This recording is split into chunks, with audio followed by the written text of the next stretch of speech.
네, 미국이 호르무즈 해협 역봉쇄에 결국 나섰습니다. 다만 물밑에서는 양국의 협상이 이어지는 정황도 있습니다. 오늘은 엄태윤 한양대학교 글로벌 전략정보학과 겸임교수, 천소라 인하대학교 경제학과 교수 두 분과 함께하겠습니다. 두 분 어서 오십시오. 네, 안녕하세요. 먼저 엄 교수님께 미군이 오늘 그러니까 우리 시간으로 어젯밤 11시부터죠. 정말로 대이란 해상 봉쇄를 개시를 했습니다. 이른바 역봉쇄를 한 건데요. 지금 상황 어떻게 보고 계십니까? 네, 지금 현재 미국의 중부사령부를 중심으로 해서 한 미국 군함이 한 17척 이상이 지금 진을 치고 있습니다. 기본적으로 미국이 추구하는 건 이렇습니다. 예. 이란이 여태까지 봉쇄를 통해서 그 어떤 그 제3국의 그 상선들로 하여금 통행료를 받았습니다. 불법 통행료라고 규정하고 있고요. 예. 그 대신 이란이 자국의 원유를 밖으로 수출하는 뭐 이른바 그러면서 이란이 많은 수익을 얻었습니다. 그러면서 지난번 그 미국과 이란 협상에서 이란이 강력하게 내세우는 게 호르무즈 해협을 가지고 미국에 대해서 모든 것을 다 승인해주면 우리가 이걸 포기하겠다라고 네네. 얘기했거든요. 굉장히 강력한 협상 지렛대라는 거죠. 그래서 미국은 협상 종료 후에 이걸 깨달았습니다.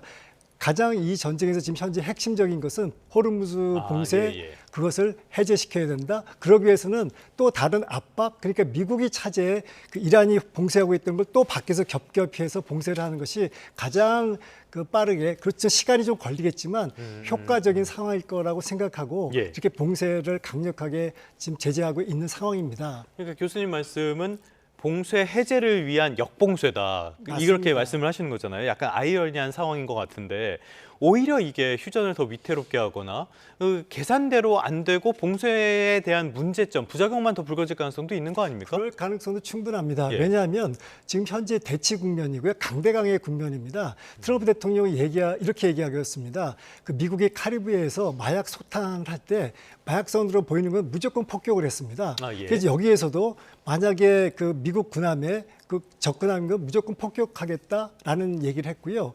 그 이란 측에서도 그랬습니다. 이란 측에서도 그 미군이 접근하면 공격하겠다, 죽음의 회오리 소용돌이로 만들겠다고 하기 때문에 지금 양측이 교전할 가능성이 굉장히 높아졌다고 보고 있습니다. 그러니까 베네수엘라에서 했듯이 지금 이란에서 했다가 실패를 한 건데 또 그쪽에서 했듯이 이란에 적용을 하겠다. 어떻게 잘 모르겠습니다. 일단은 이란 쪽에서도 강력한 군사 대응의 가능성을 시사를 하고 있어요. 네. 이거는 해적이다. 이렇게 얘기를 하면서 강력하게 대응을 하겠다 강조를 하고 있는데 뭐 이런 말할 자격이 있는지는 잘 모르겠습니다.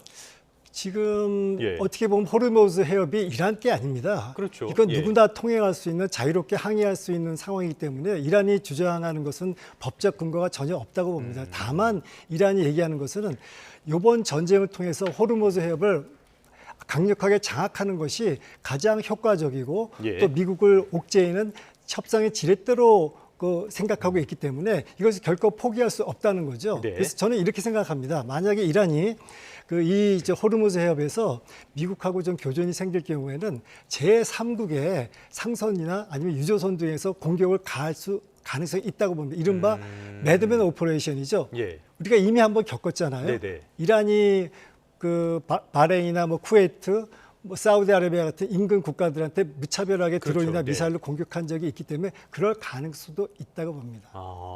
알겠습니다. 상황이 굉장히 복잡한 것 같은데요. 또 하나 살펴봐야 될 게 지금 이란 쪽에서 그러니까 홍해 쪽, 그러니까 장화의 뒤꿈치 같은 그쪽까지도 봉쇄를 그 헤즈볼라를 통해서 하겠다 이런 이야기도 하고 있잖아요. 이게 현실화될 가능성도 있다고 보십니까? 저 충분합니다. 왜냐하면 이란의 국회의장 갈리바프가 이번에 협상 대표로 났지 않습니까? 벌써 한 달 전부터 그걸 예고를 했습니다. 충분히 그 바벨만 대부 쪽에서 봉쇄를 하겠다. 그리고 거기에 후티 반군이 있기 때문에 최근에 이런 성명을 했습니다. 저항의 축의 연합 사령부를 통해서 앞으로 이거를 그 바벨만 대부를 어떤 압박 수단으로 삼겠다는 얘기도 했기 때문에 충분히 이거는 가능성이 있습니다. 알겠습니다. 상황이 더 복잡해질 가능성도 분명히 있는데요. 지금까지 저희가 전해드린 소식을 보면은 시장에 좋은 소식은 단 하나도 없었던 것 같은데 그럼에도 불구하고 뉴욕 증시는 장 초반에 부진하다가 장 후반에 가면서 오름폭을 이렇게 보여줬단 말이죠. 이 배경은 또 뭘로 봐야 될까요? 네, 말씀하신 것처럼 뉴욕 거래소 13일에 3대 지수가 모두 상승 마감을 했습니다. 장 초반에는 뭐 이란과 협상 결렬 소식 때문에 조금 떨어지는 모양새다가 다시 이제 장 마감에는 3대 지수 모두 상승을 했는데 했는데요. 예. 말씀하신 것처럼 이게 사실은 뭐 호재라고 불릴 만한 어떤 그 메이저한 이벤트는 없었지만 시장에서는 조금 낙관론에 힘입었던 것 같아요. 그리고 지금 시즌 자체가 기업들이 실적을 발표하는 시즌이기도 하고 그리고 좀 단기적인 뉴스에 대응하기보다는 좀 장기적인 투자에 집중하자 예. 이런 이제 움직임도 있었던 것 같고요. 그리고 트럼프 측에서 계속 SNS에 어느 정도 이란이 협상을 원하고 있다. 뭔가 네. 협상에 대한 어떤 이제 자꾸 실마리를 던져주는 약간 이런 모양새이기 네. 때문에 시장에서는 조금 낙관론에 힘입어서 3대 지수가 마감했다 이렇게 보시면 될 것 같습니다. 본인이 가장 간절하게 원하는 것 같긴 한데요. 지금 보면은 말씀을 청 교수님 해주신 것처럼 이란과 미국 측이 물밑 쪽에서 협상을 하고 있다 이런 설들이 계속 나온 게 시장에 어느 정도 긍정적인 영향을 미쳤거든요. 그런데 뭐 당연한 것 같기도 하고요. 이 물밑의 협상설에 대해서 어떻게 보십니까? 당연히 협상을 하죠. 2라운드가 시작될 예. 겁니다. 특히 이제 예. 파키스탄이 중재 1차 라운드에서 협상이 타결이 실패했기 때문에 파키스탄이 적극적으로 중재할 것이고요. 또 거기에 대해서 미국도 이란도 약간의 기대감을 갖고 있을 거라고 생각하는데 기본적으로 이미 미국에서 레드라인을 알려줬습니다. 예. 이란한테 핵 포기해라. 지금 예. 현재 이란이 갖고 있는 고농축 우라늄 440kg 그걸 포기해라. 라고 메시지를 분명히 했기 때문에 거기에 대한 아직 이란이 답변을 주고 있지 않은 거죠. 그러니까 결국은 공은 이란이 넘어갔고요. 이란 측에서 이런 겁니다. 미국이 협상하는 게 아니라 무조건 항복을 원하고 있다. 그러니까 네. 일방적으로 압박하고 있다고 얘기를 하고 있기 때문에 거기에 대해서 그 이란의 입장이 어떻게 네. 나올지 주목이 되고 있습니다. 알겠습니다. 이란 쪽의 입장도 관심을 갖고 볼 수밖에 없는 그런 상황인 것 같은데요. 자, 지금까지 조금 전에 말씀을 드렸던 것처럼 뉴욕 증시는 상승을 했고요. 국제 유가가 한때 굉장히 크게 오르다가 결국에는 오름폭이 그렇게 크지 않은 정도, 3% 미만 정도로 맞췄단 말이죠. 이것도 같은 영향이라고 봐야겠죠? 네, 맞습니다. 지금 국제 유가 선물 시장을 보면 WTI라든지 뭐 브렌트유라든지 뭐 장 중에는 약 100달러를 넘어가는 예. 모습도 보였었거든요. 아무래도 그 협상 결렬 소식이 이제 전해지면서 이런 것들이 좀 리스크가 가격으로 전이되는 좀 측면을 보였었는데 장 후반으로 갈수록 그래도 좀 낙관론에 힘입어서 조금 떨어지는 모습이긴 하지만 여전히 99달러 후반대, 네. 여전히 높은 모습이다 이렇게 좀 볼 수가 있을 것 같아요. 전쟁 전에는 WTI, 브렌트유가 다 60달러대였으니까 굉장히 높은 수준이고요. 지금 미국의 휘발유 값을 보면요. 갤런당 4.125달러입니다. 이게 간밤에 나온 수치인데요. 4달러 심리적 마지노선이라고 하잖아요. 굉장히 높은 수준인데 지금 트럼프가 사실상 올 가을까지 유가가 내리지 않을 가능성도 있다라는 식으로 한 걸음 물러섰어요.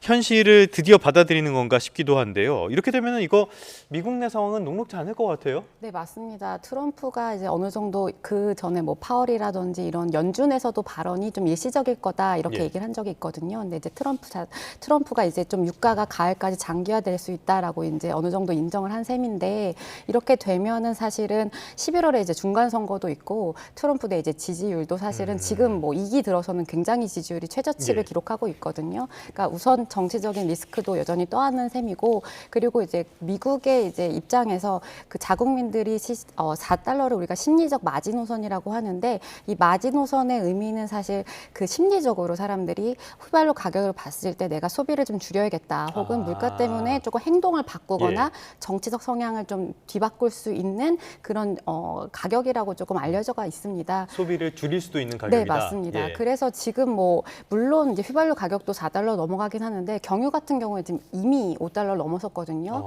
미국 예. 같은 경우에는 SAB나 뭐 이런 경유 자동차도 워낙 많이 몰기 때문에 아무래도 지금 앞으로의 지금 정치적인 세력이나 기반들이 좀 많은 영향을 주지 않을까 이런 생각을 가지고 있습니다. 지금 미국의 정치적인 상황에 대해서 말씀을 해주셨는데요. 트럼프의 지지율이 지금 대체적인 여론조사를 보면 30% 초반, 중반 이 정도 형성이 돼 있단 말이죠. 이게 어느 정도 수준인 겁니까?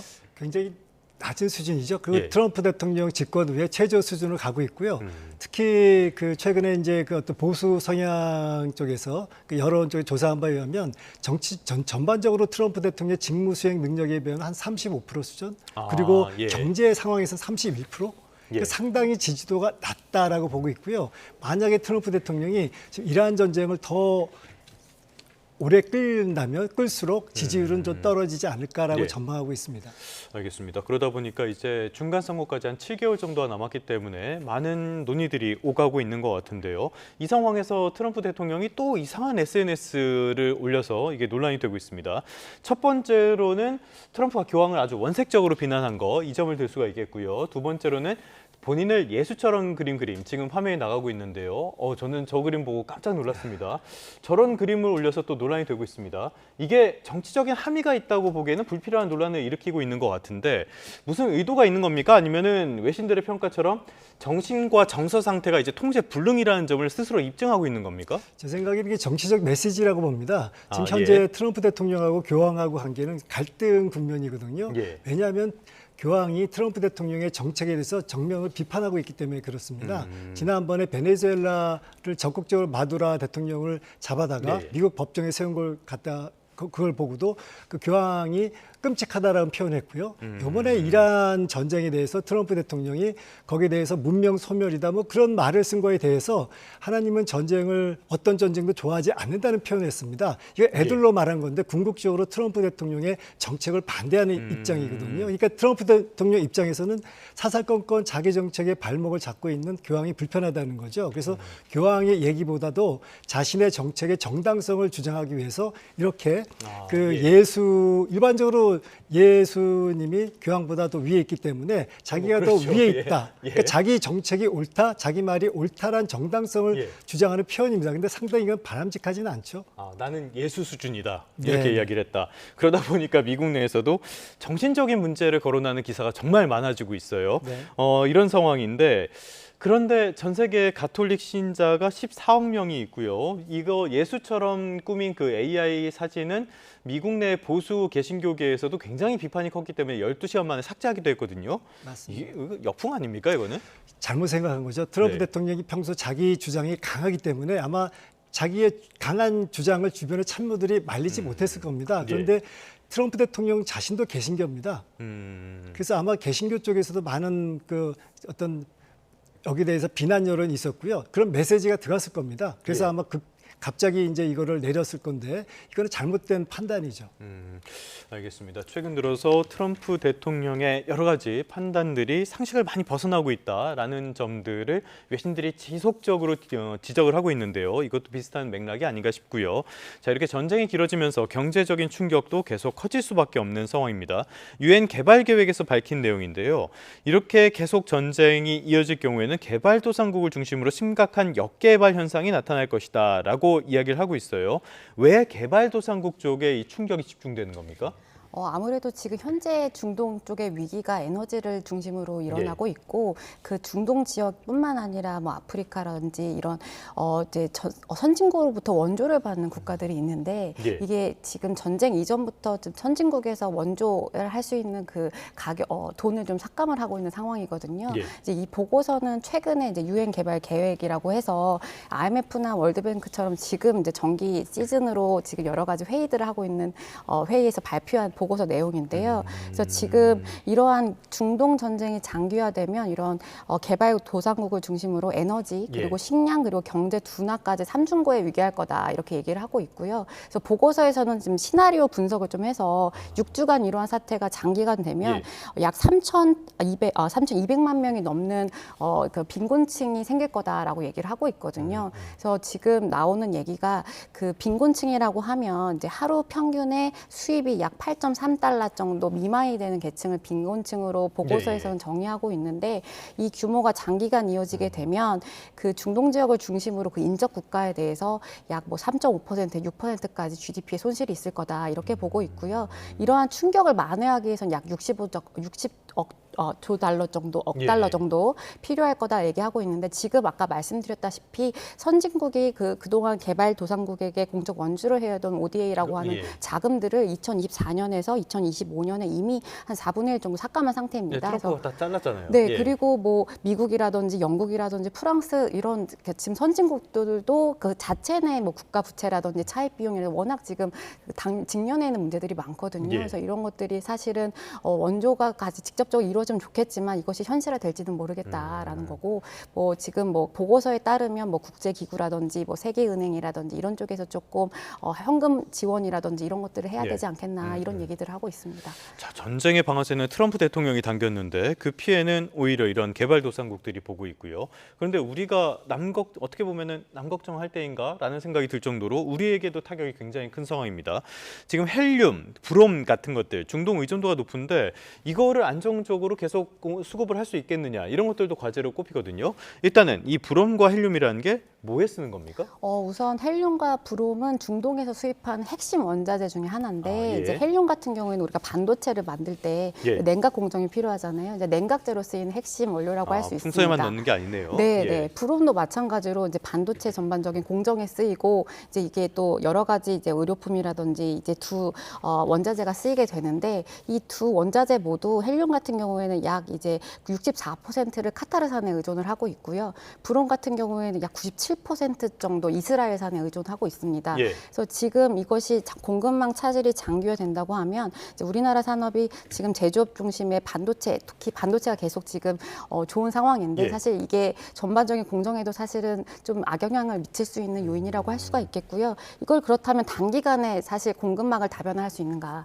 사실 뭐 헬륨이라는 것은 카타르나 미국과 뭐 러시아 굉장히 제한적인 국가에 생산되는 것이기 때문에 다변화 자체가 쉽지 않다는 쉽지 거네요. 않은 거고 예. 그리고 뭐 브롬 같은 경우에도 우리가 이게 다변화를 한다고 해도 그 다변화 상대 국가가 일본인데 일본 같은 경우에도 사실은 그 원자재를 또 이스라엘에서 공급받고 있거든요. 그래서 공급망이 얽히고 있지만 결국에는 중동 의존도가 상당히 높다. 그래서 이것이 지금 단기간에 끝나면 정말 다행이겠지만 이제 장기간으로 갈수록 정말 실물 경제에 우리나라의 핵심 산업에도 좀 차질이 빚어질 수 있다. 이렇게 보고 있습니다. 알겠습니다. 자, 지금 이렇게 굉장히 어려운 상황 속에서 조금 전에 JD 벤스 부통령의 그 발언이 하나 있었습니다. 폭스뉴스와의 인터뷰에서 이야기를 한 건데요. 이란과의 종전 협상에서 상당한 진전을 이뤘다라는 이야기입니다. 진전이 실제로 있었던 걸까요? 일단 이런 식으로 계속 언급을 하면서 어떤 분위기를 계속 이어가려고 하는 걸까요? 지금 미국의 전략을 보면 예. 항상 트럼프 대통령의 발언을 보면 긍정적으로 생각합니다. 협상에서 뭐가 진전이 있었다. 예. 마치 앞으로 생길 일을 미리 당겨서 얘기하는 자기가 바라는 일을 미리 당겨서 얘기하는 성향이 있거든요. 그러니까 있으면 좋겠다가 네. 있었다로 이렇게 표현이 되는 네, 거네요. 그렇게 할 가능성이 예. 많고요. 실질적으로 만약에 협상이 그럴 수도 있지만 제 생각에는 그 미국에서 전략적으로 그런 발언을 많이 해서 주변국들로 하여금 우호적인 예. 미국의 유리한 구도로 만들려는 그런 전략이 아닌가 생각이 되고 있습니다. 그러니까 말씀해 주신 것처럼 지금 뭐 트럼프 대통령이나 벤스 부통령이나 여러 가지 측면에서 진전이 있었다라고 이야기를 하고 상대방이 지금 합의를 원하고 있다라고 이야기를 하는데요. 저번에 협상 상황 같은 것들을 보면은 사실 진전이 그렇게 느껴지지 않았거든요. 거의 평행선으로 이렇게 부딪힌 거 아닙니까? 맞습니다. 지금 현재 한치의 양보도 없는 상황입니다. 예. 미리 그 벤스 부통령 같은 경우는 이란에다가 레드라인 자신들이 원하는 것 분명히 이렇게 얘기했습니다. 이란이 핵 포기해라. 앞으로 명확하게 핵 개발 안 하겠다 의지 표명해라고 얘기했습니다. 그렇지만 예. 이란은 거기다 얘기하지 않았고요. 그래서 지금 현재 미국이 갑자기 호르무즈 봉쇄를 한국에 되겠고 또 이로 인해서 계속 이란을 압박해서 협상 테이블로 이끌어 나오는 그런 작전이라고 보면 됩니다. 알겠습니다. 어떤 작전 같은 것들, 외교적인 작전이라고 볼 수가 있겠는데 이번엔 조금 더 시야를 넓혀서 국제 정세적으로 한번 보도록 하죠. 오히려 이번 상황에서 인도와 러시아가 경제적으로 밀착하는 그런 모습들이 관측이 돼요. 이건 또 어떻게 이번 전쟁이랑 연결되는 겁니까? 지금 이번 전쟁에서 가장 큰 수혜를 본 국가가 러시아이고요. 푸틴 예. 대통령이 굉장히 즐거워하고 있습니다. 유가 올랐던가요? 네, 예. 맞습니다. 여태까지는 러시아가 우크라이나 전쟁을 일으킴에 따라서 서방 국가나 미국으로부터 많은 경제 제재를 당하고 있고요. 특히 이제 원유 제재를 많이 당하고 있는데 예. 이번에 이제 이란 전쟁으로 해서 트럼프 대통령이 일시적으로 러시아의 어떤 원유 제재를 해제하는 그런 상황이 있어가지고 상대적으로 러시아가 이 기회를 활용할 수 있는 거죠. 그래서 많은 국가들한테 그 자신들의 원유나 가스를 팔 수 있는 그런 기회라고 보고 있는 거죠. 그래서 인도 같은 경우는 이렇습니다. 인도는 지금 약 80%를 해외에서 수입하고 있는데요. 예. 지금 중동에서 약 40%를 수입하고 있습니다. 아, 예. 그러다 보니까 이번 중동에서 이렇게 원유 수입이 어려워지다 보니까 공급망을 수입선을 다변화해야 된다는 것입니다. 그러니까 자연스럽게 트럼프 대통령이 러시아에 대한 제재를 느슨하게 하다 보니까 인도는 이때다 다시 한번 예. 이제 러시아하고 경제 교류를 밀착을 재개하다. 하는 거네요. 왜냐하면 예. 트럼프 대통령이 지금 여기에 신경 쓸 여가가 없거든요. 네. 그리고 또 하나 중요한 건 뭐냐면 브릭스 멤버입니다. 아. 인도 같은 경우는 중국과 러시아와 함께 예. 브릭스 멤버이기 때문에 미국하고 같이 때에 따라서는 그 쿼드 멤버로서 미국하고 대중국 봉쇄 정책을 하고 있지만 러시아하고는 관계가 좋습니다. 브릭스. 네. 어떻게 보면은 소위 말하는 글로벌 사우스의 핵심 축이라고 볼 수 있는 맞습니다. 곳들이잖아요. 자, 그런데 또 여기서 포함되는 게 브릭스에도 중국이 들어가고요. 네. 중국 이야기를 안 할 수가 없겠습니다. 지금 중국과 관련해서는 트럼프가 만약에 이란을 정말 지원한 게 맞다면 네. 50% 관세를 부과하겠다 이렇게 이야기를 하고 있는데요.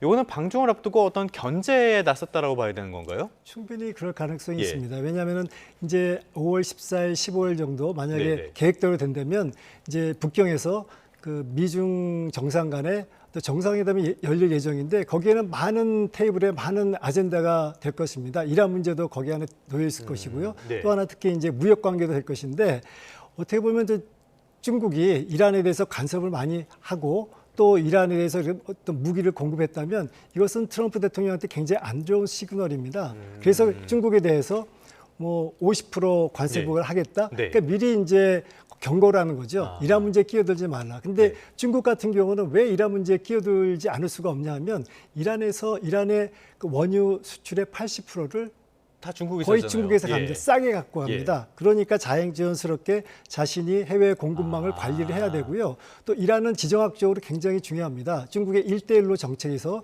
중국의 교두보가 이란입니다. 자연스럽게 그러니까 중국은 이란을 그에 대해서 팔이 안으로 굽힐 수밖에 없기 때문에 네. 미국으로서는 견제하는 거죠. 우리 편이니까. 네. 자, 그런데 조금 전에 말씀하신 것처럼 계획대로 된다면은 중국에 5월에 방중하게 될 것이다 네. 말씀을 해주셨는데 지금 상황을 보면은 이 호르무즈 역봉쇄까지 있어가지고 계획대로 될까요? 지금 계획대로 안 될 가능성이 있다고 봅니다. 왜냐하면 이 봉쇄라는 거는 하루 효과가 뭐 1주, 2주 만에 볼 수 있는 게 아니고요. 이란 같은 경우는 이미 장기전 체제로 가고 있습니다. 예. 그래서 이란 같은 경우는 오히려 이런 국면이 이란의 강경파들한테 어떤 그 유리한 국면이 되기 때문에 장기전으로 갈수록 이란은 유리하다 그런 입장입니다. 네. 그래서 그런 이유 때문에 미국 같은 경우는 그 이번에 5월 달에 미중 정상회담이 어떻게 보면 굉장히 촉박할 수가 있고요. 그때까지 이 전쟁이 안 끝날 수가 있습니다. 그러면 그 지난번에 이어서 중국에 대해서 두 번씩이나 그 정상회담을 연기하는 건데 체면을 중시하는 중국의 입장에서 굉장히 네. 불쾌하죠. 자, 이런 상황들 결국에는 전쟁이 끝날 것인가를 어떻게 우리가 가늠해 볼 수 있는 여러 가지 상황들이 있는 것 같은데요. 일단 시장에서는 조금 전에 벤스 부통령의 인터뷰도 있고 여러 가지 측면들이 긍정적으로 작용을 하는 것 같아요.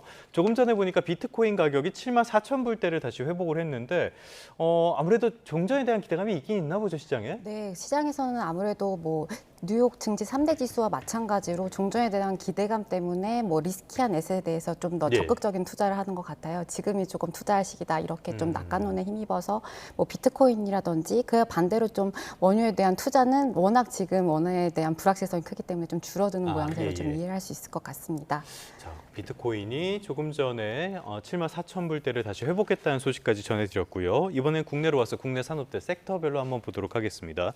국내 석유화학 3사, 안 그래도 어려웠는데 이 상황까지 겹치면서 올해 실적은 굉장히 나쁠 것 같아요. 네, 맞습니다. 지금 뭐 석유화학 업계라고 3대 석유화학 업계라고 불리는 뭐 LG화학이라든지 롯데케미칼이라든지 뭐 하나솔루션 같은 경우에 사실은 지금 영업 차질이 계속 이어지고 있거든요. 네.